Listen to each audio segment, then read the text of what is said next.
Welcome. Good morning, morning musings from the tiny little studio on this tiny little Greek island. And today I've been thinking of lots of things. First, I want to say that I went to make the few alterations that I felt I needed to make in this painting and found that it was just one tiny little adjustment and it pretty much pulled it all together. And if you remember yesterday, my orange was much brighter. I just took some of the background color, which is a mix of burnt umber,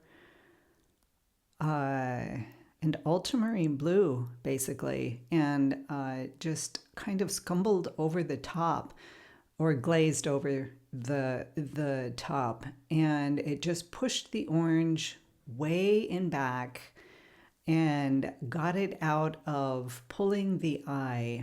And suddenly the painting came together.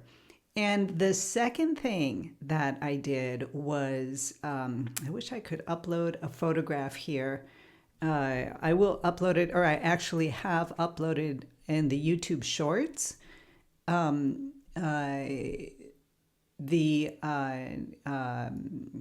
the highlight on the jar and the cropped image at the end. The only thing I haven't done on this one is sign it. So as you can see over here, I went out and picked some rosemary and put it in.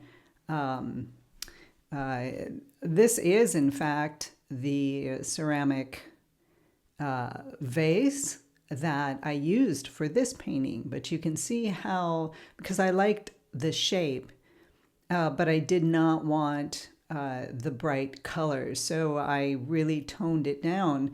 It's one example of how you can use various subjects and change things. Good morning, my dear. Nice to see you.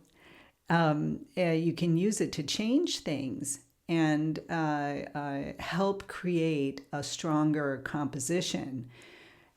So the other thing that I have done, you can see in the YouTube short, that it's also on Instagram and TikTok, but you can see that I cropped the painting so that it is coming through part of the orange, and it just moved everything over perfectly so that the highlight on the vase is right in that Fibonacci spot. And I love it. I love it because it works. Not only because it's in the Fibonacci spot, that doesn't automatically make a painting work, but it is my lightest light against the darkest dark. So there is a stark contrast which attracts the eye to that spot, but also because of the long shape of the vase and doing these, the L, if you can follow my hand, right? The design factors involved, it makes for a better focal area than my original one, which was going to be this lemon here. So sometimes things need to change because they're not doing exactly what you want them to do. And like I said yesterday, I came in and, I mean, this painting has been sitting in the storage area for basically a year. I just let it go because I would pull it out once in a while and I could not find what I needed to do. And finally, the painting spoke back to me and said, "This is all you need to do, Vita," and I am finished. So I'm happy about that. In my thoughts today, I was thinking that first, thank you, my dear. Yes, I agree. The orange is looking perfect now. It's not taking up all the attention and keeping everything just not working. Such a small, tiny detail, and look what happens. So remember that. Remember that. And sometimes you can alter things and change things, but also in my notan, in my original notan in this painting, that orange was not coming into the light. It was in the darks, but I did not paint it that way. And, you know, so now it works because it does stick to the original notan design. Okay, so the thing that I wanted to contemplate today is the idea of acting, taking action without believing that you can do it. First do, then believe it or not. Take action. It's been on my mind a lot these days of how I was in my previous existence and how I am today. Today, I act. I just do it. I just do it with the backdrop of good enough. Do it, and it'll be good enough. Don't need to be perfect. Doesn't need to be fluffed up, and just do it. And the more I do, the more I believe.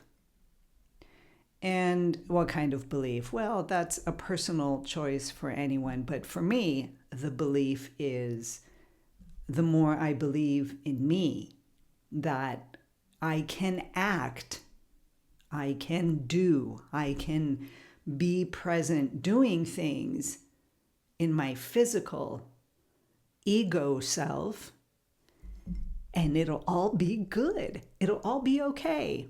I think talking about the ego self, I mean, we really, really, really bash the ego, and that is how I was raised. Those are the hardwired thinking in my brain, don't let your ego get the best of you, and all of that.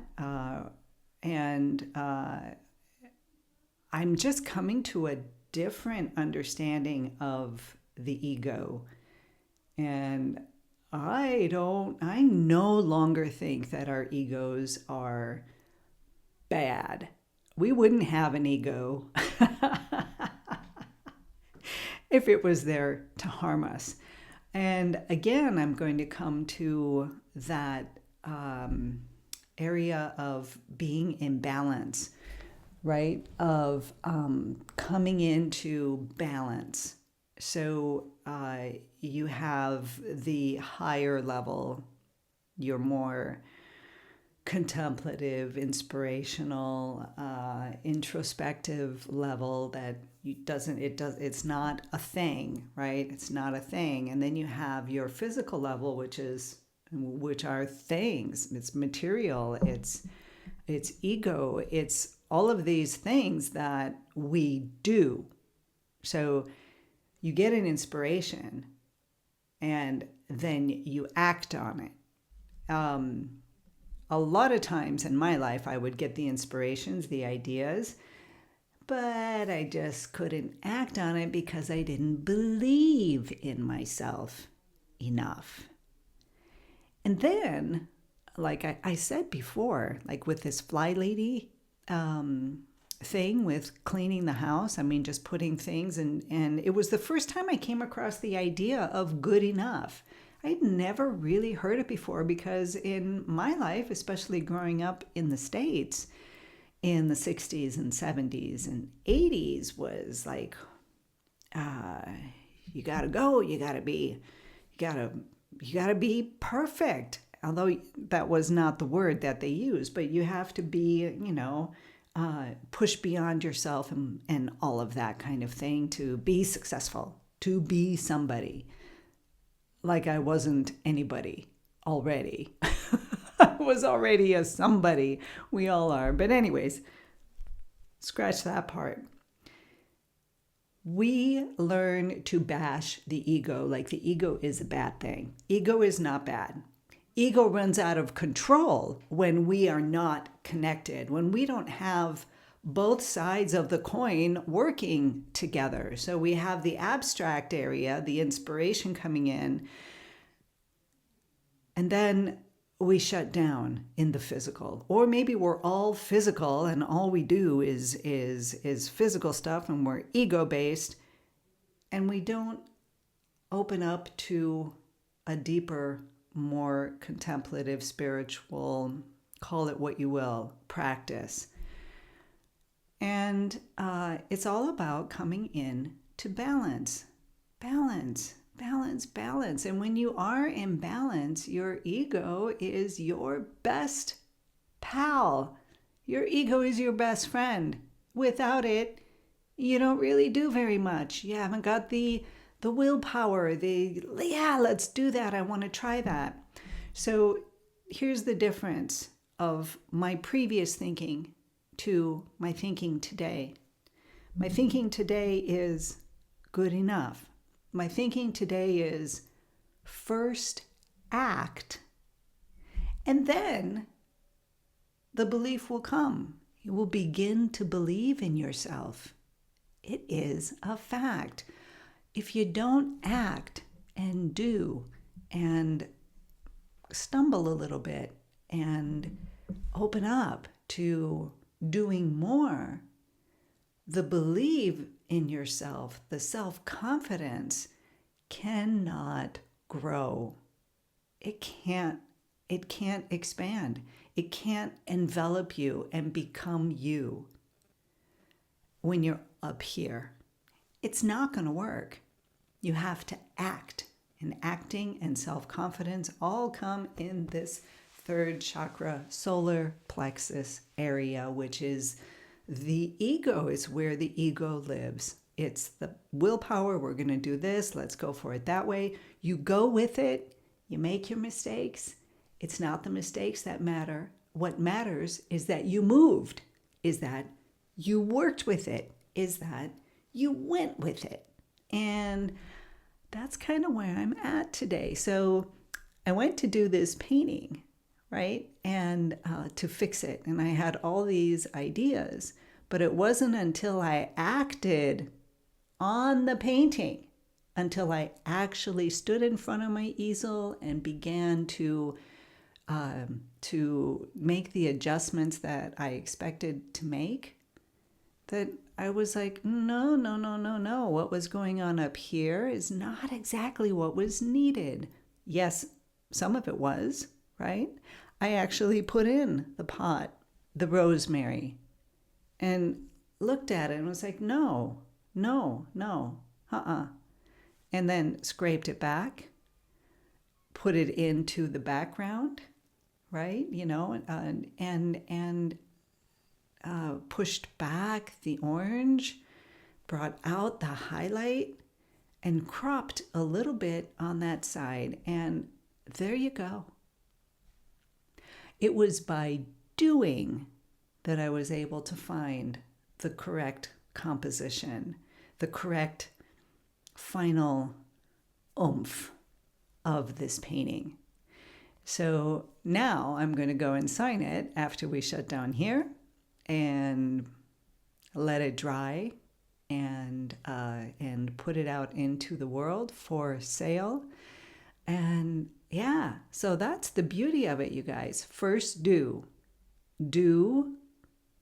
or act, and let it be good enough. No perfection, just kind of, sort of. The act of moving forward will open everything up for you.